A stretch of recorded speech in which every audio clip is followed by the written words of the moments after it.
જી અસ્કરભાઈ નમસ્તે. નમસ્તે સાહેબ, મજામાં? મજામાં મજામાં, બોલો બોલો. હું મુંબઈ છું અત્યારે, બોલો. આપ બોમ્બે છો ને? હવે અહીંયા માંડવીમાં હમણાં થાંભલો ફગાવી દીધો છે કોઈ જેસીબી વાળાએ. જી મહિનો દિવસ પહેલે પણ આમ જ ફગાવી દીધો હતો. જી જી 6-8 કલાક સુધી પબ્લિક હેરાન થાય છે. આજે જી ગરમી એવી છે, 6 વાગ્યાથી લાઇટ નથી. જી એટલે એમના ઉપર કોઈ એક્શન કે લીએ કે ન લીએ કે આવી રીતે જેને મજા આવી થાંભલો ફગાવી જાય? જી એક્શન તો લેવા public હેરાન જોઈએ. થાય. અને લાઇટ નો આવી ગઈ કે અત્યારે શું પોઝિશન છે? કેટલા કલાક થયા, કેટલો સમય થયો કે હાલી ગઈ છે? 6 વાગ્યાથી ગઈ છે, હજી સુધી આવી નથી. હમણાં જીબી માં ફોન કર્યો તો હા જવાબ મળ્યો જી કે 3-4 કલાક લાગશે હજી. જી પીજીવીસીએલ ની નબળી જ કામગીરી કહેવાય ને, કે એ લોકો કઈ એક્શન નહીં લેતા હોય ત્યારે જ આવી રીતે જેસીબી વાળા જ્યારે મકાન ફગાવ હોય ત્યારે થાંભલો તોડી નાખે છે. એવા તો ગામમાં કેટલાય મકાન છે, એટલે જેટલા મકાન ઈ ફગાવશે તો શું થાંભલા તોડશે તો આવી રીતે જ પબ્લિક હેરાન થાય. જી અત્યારે ક્યાં વિસ્તારમાં લાઇટ નથી?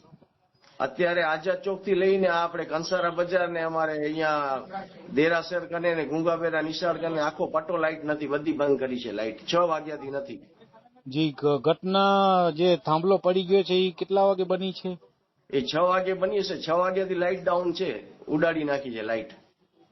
જી આ પ્રશ્ન હું ગ્રુપમાં ઘણી વાર જોતો હું છું. ઘણા બધા માંડવીના જે પ્રબુદ્ધ નાગરિકો છે મેસેજ મૂકતા હોય છે કે માંડવીમાં આજે લાઇટ નથી ને આજે લાઇટ ચાલી ગઈ છે ને ઘણા બધા કારણો હોતા હોય છે. તો હવે આગળની શું તમે શું ઈચ્છો છો? કામગીરી તમારી શું તંત્ર પાસે ઈચ્છો છો? શું માંગ તંત્ર છે? પાસે તંત્ર જો આવી રીતે તંત્ર ચાલતું હોય, હવે વિચાર કરો તમે, ગમે ત્યારે એમને મજા આવે ત્યારે એ લોકો લાઇટ બંધ કરી નાખે છે.